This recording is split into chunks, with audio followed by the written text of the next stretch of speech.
Magandang gabi po, Luzon, Visayas at Mindanao. Naghain o naihain na ng 75 individual mula sa iba't ibang sektor ang ikalawang impeachment complaint laban kay Vice President Sara Duterte. Ipinunto ng mga nagreklamo ang maling paggamit umano ng bise sa confidential funds ng Office of the Vice President at Department of Education na maituturing anila na betrayal of public trust. Binanggit din sa reklamo ang pagtanggi ng bise na humarap sa investigasyon ng Kamara. May hamon din sila sa Kongreso at nakatutok si Tina Pangambil Perez.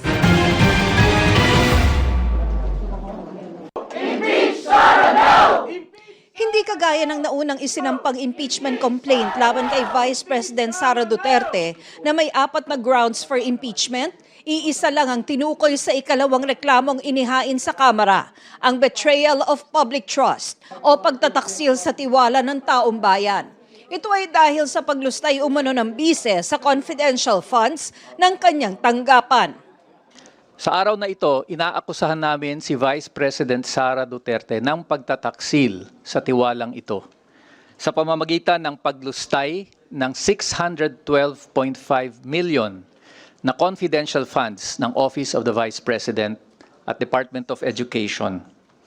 Ginamit niya ito sa mga maling bagay, sa maling paraan. Hindi lang yan.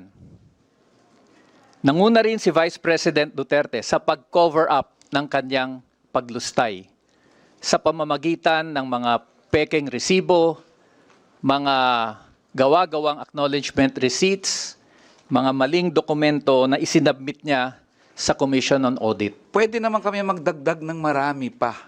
Pero the betrayal of public trust, yun encompasses everything kasi merong tiwala ang publiko sa'yo, tinaksilan mo yun. And that is for us one of the highest, if not the highest, treachery ng isang public official.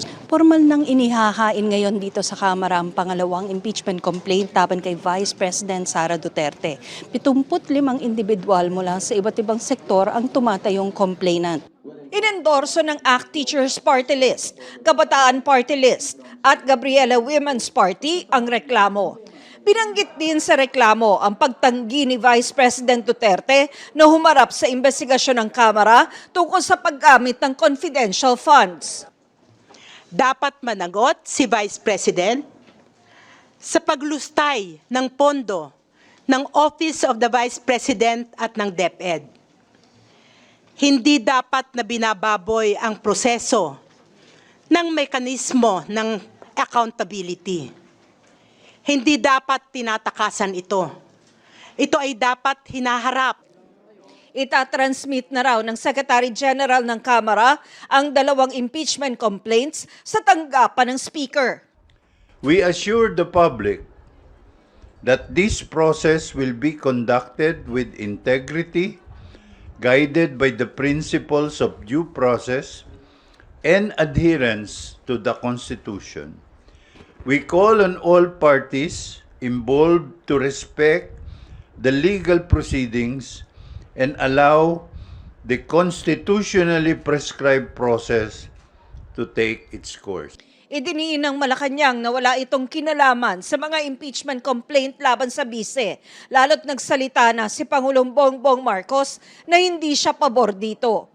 Pero hamon ng complainant at endorser ng pangalawang reklamo, This impeachment complaint is a challenge to Congress to show its independence, to show that it can stand on the side of the people kahit ang presidente iba pa ang sinasabi at pinapanawagan. Separation of powers tayo, dapat tumindig ang Kongreso sang-ayon sa tama na posisyon dito sa usapin na ito. hinihinga namin ng pahayag si VP Sara kaugnay ng mga isinampang impeachment complaints laban sa kanya, pero wala pa siyang tugon. Para sa GMA Integrated News, Tina Panganiban Perez, nakatutok, 24 oras.